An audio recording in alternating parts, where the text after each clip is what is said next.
जय हिंद प्यारे बच्चों। आज हम बात करेंगे पीसीएस 2024 के एग्जाम की।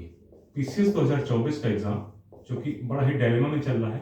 आपको पता है कि ये 17 मार्च को प्रस्तावित था, अभी तक 17 मार्च को एग्जाम होने वाला है। 17 मार्च को इससे पहले आपने देखा कि आरओ का एग्जाम जो था, आरओ का यानी समीक्षा अधिकारी, सहायक समीक्षा अधिकारी का एग्जाम, ये पोस्टपोन हो गया पेपर लीक की वजह से। बहुत सारी जगहों पर पेपर लीक हुए हैं जिसकी वजह से इसका एग्जाम को, खासतौर से समीक्षा अधिकारी, सहायक समीक्षा अधिकारी का एग्जाम दोबारा लिया जाएगा। लेकिन उसके बाद जो 17 मार्च 2024 को एग्जाम होने वाला था पीसीएस का, इसके ऊपर बहुत ज्यादा डिलेमा की स्थिति बनी हुई है। बच्चों के लिए बहुत ही इस समय रोचक मुद्दा भी हुआ पड़ा है और उनके लिए प्रेशर का काम भी कि आखिर 2024 का जो एग्जाम है पीसीएस का, वो हो रहा है या नहीं हो रहा है। मैं आपको देखिए गुमराह करने की बिल्कुल भी बता नहीं रहा हूँ, गुमराह नहीं करूंगा आपको। मैं सीधी सीधी बात बता रहा हूँ, आप सबको पता है।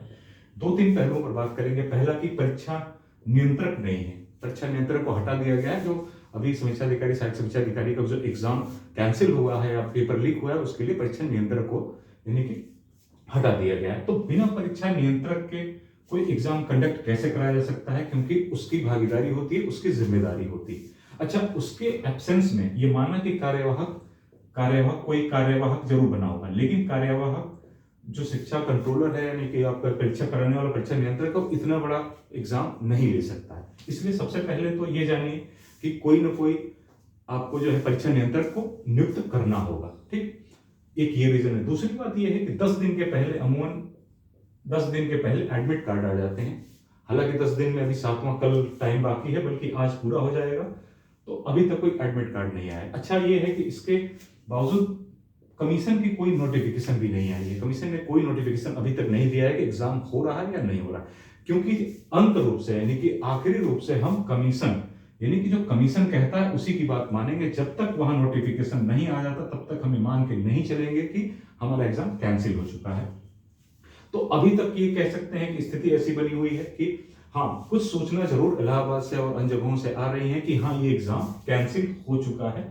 अब केवल औपचारिकताएं रह गई हैं, कमीशन को एक नोटिस देना है और अगली डेट बतानी है।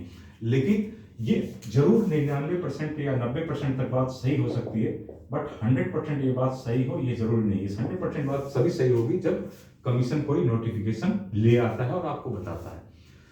दूसरी चीज ये कि एक चीज और ये सुनने में आ रही है कि हाँ, सेंटर को लेकर के बड़ा ही स्थिति बनी हुई है अजीब सी कि जैसे होता क्या था बच्चों कि पहले क्या होता था, पहले जो आपका अस्थायी पता होता था, अस्थायी पता जो होता था उसी के ऊपर हमारे को सेंटर मिलता था, या आप कह सकते हैं।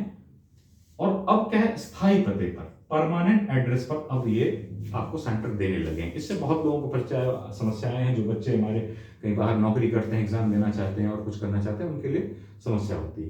ठीक, तो इसके ऊपर भी बात हो रही है कि आगे आने वाले एग्जामों में कहा जा रहा है कि मंडल से अलग या अन्य अलग अलग जिलों में अलग अलग जगहों पर सेंटर दिए जाएंगे और भेजे जाएंगे। ये बात दूसरी हो गई। लेकिन पीसीएस के एग्जाम की बात करें, पीसीएस 2024 की बात करें, तो हम ये बता सकते हैं कि काफी हद तक ये उम्मीद है, या मुझे भी ये लग रहा है कि ये एग्जाम कैंसिल होकर के पोस्टपोन हो जाएगा, पोस्टपोन होकर के आगे बढ़ जाएगा। अच्छा, संभावित तिथियों के विषय में भी हो सकता है कि क्या संभावित तिथियां, संभावित तिथियों के समय चूंकि आपको पता है कि इस समय लोकसभा के चुनाव होने हैं और लोकसभा के चुनाव का जो गठन होता है 15 मई के आसपास तक होगा। यानी कि 15 मई तक तो एग्जाम होना मुश्किल है। अगर एग्जाम टलता है, अगर आप आरओ की बात करेंगे, समीक्षा अधिकारी, सहायक समीक्षा अधिकारी, वो भी 15 मई के बाद ही होगा। और अगर ये पीसीएस 2024 का एग्जाम भी टलता है तो ये भी 15 मई के बाद ही होगा। 15 मई से पहले होने का तो कोई मतलब ही नहीं है। मतलब ये है कि या तो जून में, मई लास्ट तो नहीं, बट ये June first week, second week, third week में एग्जाम हो सकते हैं। तो अभी तक के लिए सोचना हाँ ये है कि आपके लिए बेहतर है कि रिवीजन का एक्स्ट्रा टाइम मिल जाता है। अगर एग्जाम टलता है तो रिवीजन का एक्स्ट्रा टाइम मिल जाता है, इसको आप उपयोग कर सकते हैं अपनी तैयारी में, अपने प्रिपरेशन में। इसलिए बहुत ज्यादा चीजों पर ध्यान मत दीजिए। बहुत सारे यूट्यूब पर और इधर उधर दूसरी अलग अलग सूचनाएं मिलती हैं कि ऐसा हो रहा है, वैसा हो रहा है, उस पर ध्यान मत दीजिए। आप केवल चुपचाप अपनी प्रिपरेशन पर ध्यान दीजिए और बाकी आने वाले टाइम में जैसे सूचना होगी हम आपको देते रहेंगे। जय हिंद, नमस्कार।